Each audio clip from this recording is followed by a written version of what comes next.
Seguí escuchando Doctrina de Tribuna. En los libros de San Tomás, en nadie es como Juan Perón, presidente y general. Peronizando al soberano. 23:16 en toda la República Argentina. Hashtag Doctrina de Tribuna en Twitter para participar por el sorteo de un cuadro del general y expresidente Juan Domingo Perón. Y está con nosotros el señor Facundo Daeli en Peronizando al Soberano.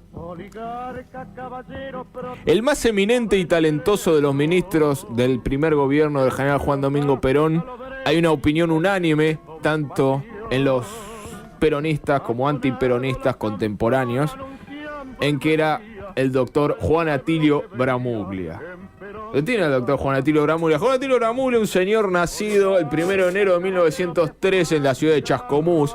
La ciudad de Chascomús no solo nos lega la bella laguna, las medialunas de Atalaya, nos lega a uno de los peores presidentes de la democracia, ahora tan recordados por nuestro actual presidente, sino que también a un... Luchas históricas como la independización del Ezama. Exactamente. Es un reducto muy interesante de la historia también, ¿no? Chascomús es cuna. La liga una de páginas doradas de lucha incansable, inclaudicables, como la de Lezama. La de Lezama, la de los libres del sur. Hoy se puede proclamar una Lezama libre. Lezama libre y autónoma. Lejos de las cadenas opresoras del partido de Chascomús. Totalmente. ¡Viva Lezama libre! Pero también dio el albor, el nacimiento a este muchacho. Año nuevo, ¿eh? Año nuevo en Chascomús. Año nuevo, el 1 de enero, hijo de un señor llamado Don Hércules Bramuglia. Es el hijo de Hércules. Hijo de Hércules. Queda muy... O sea, nieto de Zeus. Queda muy jovencito. Queda huérfano totalmente. Queda huérfano y viudo. Y viudo no. Qué culebrón. Qué culebrón tremendo. Esa familia. Queda viudo, pero muchos años después. Pero queda huérfano en su niñez. Y ahí Chavo empezó a ganarse su vida cargando bolsas de papa en las estaciones de ferrocarril. Bajaba la carga hasta el mercado de Chascomús. Y así fue forjando su espíritu este hombre.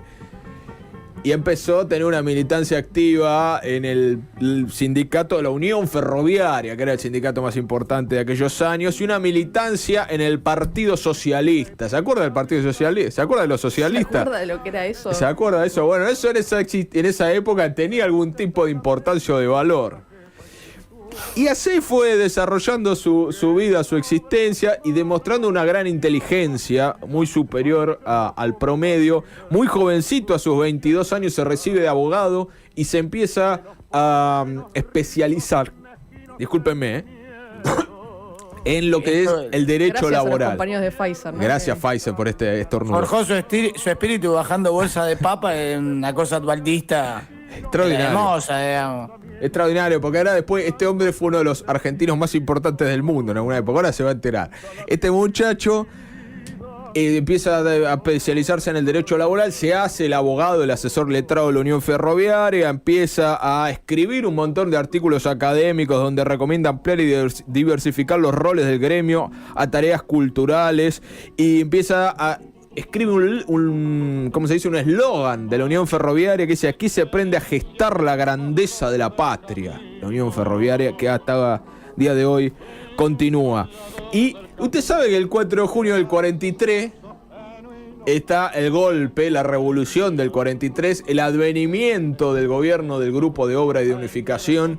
Y uno de sus muchachos era uno que se llama Juan Perón, no sé si le suena a Juan Perón, de quien hoy sortearemos unos cuadros. Exactamente, del quien tenemos tres facetas. 3 cuadros. Y Bramuglia fue uno de los primeros, si no el primero, en acercar y tender vínculos de la Unión Ferroviaria y de los trabajadores en general con este coronel nacido en Lobos. O sea, peronista de la primera hora. Primera hora, el 23 de noviembre del 43 se hace la primera movilización de los trabajadores ferroviarios reivindicando a Perón, donde está Bramuglia, el secretario general, que era un chabón llamado Domenech, que Domenech en ese acto, escuche esto, lo nombra a Perón como el primer trabajador. Digo que esto es lo que dice la marcha. Dice, nómbrese usted, coronel Perón, el primer trabajador argentino. O sea, en ese momento, Lean, si hubiera estado ahí, hubiera dicho son las 15 Son las horas. 23:21 y acá está el primer trabajador del año 43. Bramuglia empieza a trabajar dentro de lo que era el Departamento Nacional de Trabajo y sanciona una ley que se llamaba la Ley Bramuglia, donde se crea esta Secretaría de Trabajo y Previsión, Autorreferencial un poco, ¿eh? donde... donde, o así se la conoce, no se llamaba así, pero se la remite por su conocimiento técnico del derecho laboral y del derecho administrativo, para formar esa entidad estatal donde Perón empieza a tejer sus vínculos y empieza a recibir a obreros de todas las afiliaciones políticas. Pasaban anarquistas, radicales, comunistas, socialistas, y Perón, Bramuglia, Mercanti personalmente atendían a esas personas de a 1, de a 2, de a 15, de a 1000, y empezaban a dar soluciones tales como las jubilaciones para los ferroviarios, para los trabajadores de comercio, para los periodistas.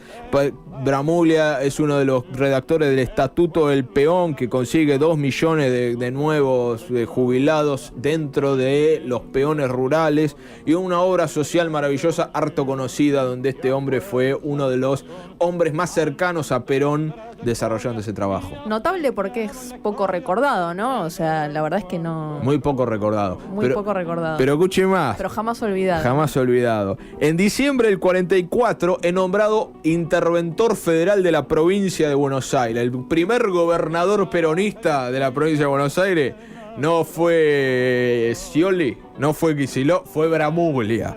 Y empieza a realizar un trabajo de ir pueblo por pueblo a buscar a las personas, a los hombres de la comunidad, de las organizaciones libres del pueblo, representantes de cada sociedad, de cada comunidad, y empieza a nombrar un montón de interventores, tales como un guachín odontólogo de San Andrés de Giles, llamado Héctor Cámpora. Lo tiene Héctor J, ¿no? Héctor Cámpora, bueno, a Cipriano Reyes, y un gran organizador político que empieza a generar una densidad política muy importante en la provincia de Buenos Aires, cercana al coronel Perón. Ahora, cuando se empieza a picantear todo, en septiembre, octubre del 45, se hace una marcha multitudinaria llamada la Marcha de la Constitución y la Libertad. 19 de septiembre del 45, que piden todos los gorilas, lo mismo que están ahora, la entrega... Es notable cómo no han cambiado el speech, boludo. No, y aparte piden la entrega del gobierno a la Corte Suprema, que la Corte Y la República. Suprema Y la República también está, es como los hitazos, son los temas del primer disco que los piden todos los recitales, digamos. Totalmente. Y entonces, en una de las primeras concesiones, primero renuncia a Bramuglia, pero no les alcanza, después lo meten preso, renuncia a Perón, lo meten preso a Perón, y empieza a ocurrir el fenómeno extraordinario del 17 de octubre del 45, donde Perón libera y vuelven Perón, Mercante, Bramuglia y todo eso guachines, que eso desarrollaremos más en detalle si quieren otra columna. En esos días tiene ahí un conflicto o una discusión interna con Evita, que por ahí no fue lo marcó después en el futuro. Con los ferroviarios, ¿no? Evita pedía que Bramuglia presente un habeas corpus para poder separarlo, y Bramuglia atentaba más a la movilización popular, y no que esa no era una solución vía del derecho, sino una solución política, etcétera. Pero no vamos a detener en eso. Evita se enoja bastante. Ya no, y pobre Bramuglia, bueno, y cayó también en la volteada. Cayó en la volteada. Pero mucho después. En cambio fue el jefe de campaña del 46, y entre ellos Bramuglia y uno de sus hombres, que era el doctor Stafforini, inventan una palabra que no existía, la palabra justicialismo.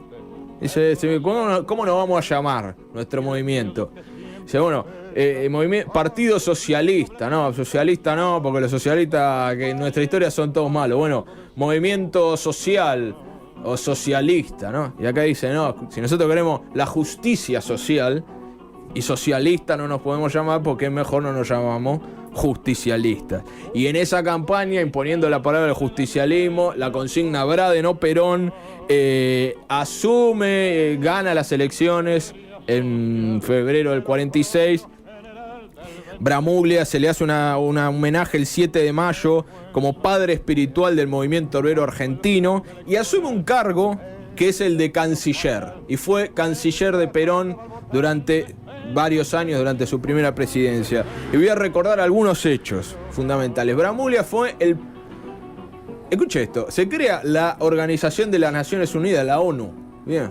Sí, sí, ¿Quién sí. fue el primer presidente del Consejo? Usted sabe que la ONU tiene el Consejo de Seguridad, sí, que es donde por los supuesto. países más importantes se Bueno, el primer Uno ve cuando habla alguien que valga la pena y es cuando uno se entera. Claro, ahí como busca un que poco la papa de que rica eso de las existe. decisiones de la ONU se toman en el Consejo de Seguridad. ¿Quién fue el primer presidente del Consejo de Seguridad de las Naciones Unidas? ¿Quién? ¿Se atreven a adivinar? Dígalo. Díganlo ustedes. ¿Bramuglia? Atilio Bramuglia. Argentina presidió el Consejo de Seguridad de la ONU. Bramuglia presidió la reunión donde se decide la partición de Berlín. El modo que entre los soviéticos, Stalin de un lado, Churchill del otro. Dice, bueno, Hoover, el presidente de los Estados Unidos, el presidente Stalin y un O sea, argentino. la Alemania oriental y occidental. Claro, O sea, un argentino. Bramuglia fue representante argentino en el conflicto de la Probablemente Guerra Fría. antes de la llegada del Papa Francisco y tal vez de Julio Grondona, Atilio Bramuglia fue el argentino más importante sentado en la mesa donde se tomaran decisiones de la distribución del poder del mundo. Diplomática, y digamos. ahí Hoover, el presidente, Truman, perdón, el presidente de los Estados Unidos, le dice a Bramuglia que por su inteligencia y por su capacidad era evidente que si él fuera ciudadano americano hubiera sido presidente de los Estados Unidos. Hay testimonio de Truman diciendo eso.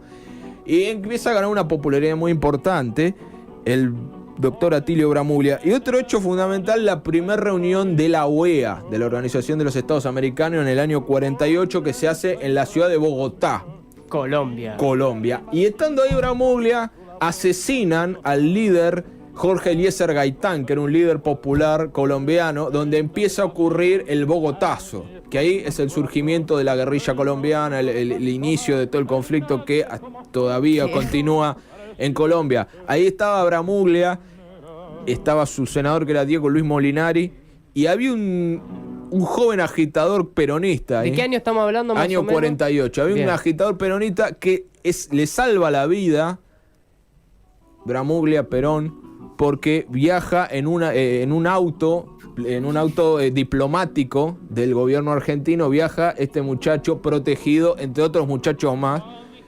que no sé si le suena, un muchacho cubano, estaba en Bogotá, que luego fue muy famoso, pero que le debe su vida a este buen muchacho de Chascomús. Fidel Castro, Rus, era un agitador en ese grupo que salió vivo de Bogotá gracias a las gestiones del gobierno argentino. Y 11 años después, etcétera.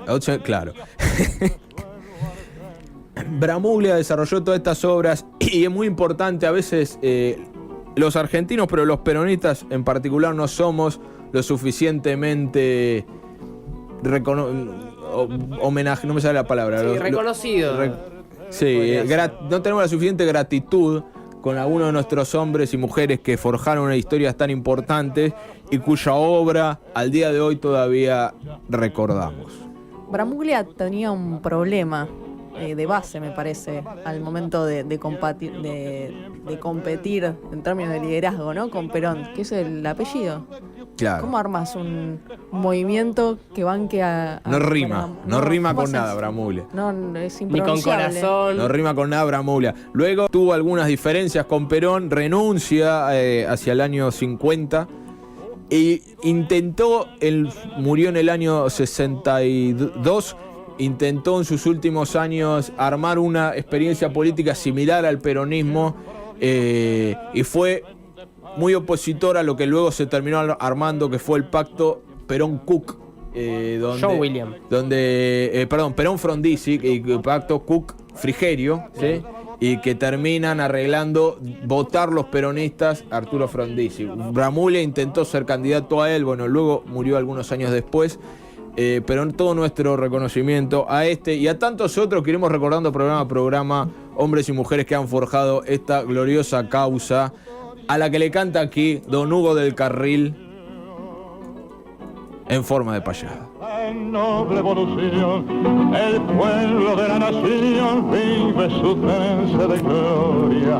Él siempre siempre tendrá memoria de la gran revolución y a fuerza de corazón mantendrá la trayectoria que ha señalado en la historia el general Juan Perón.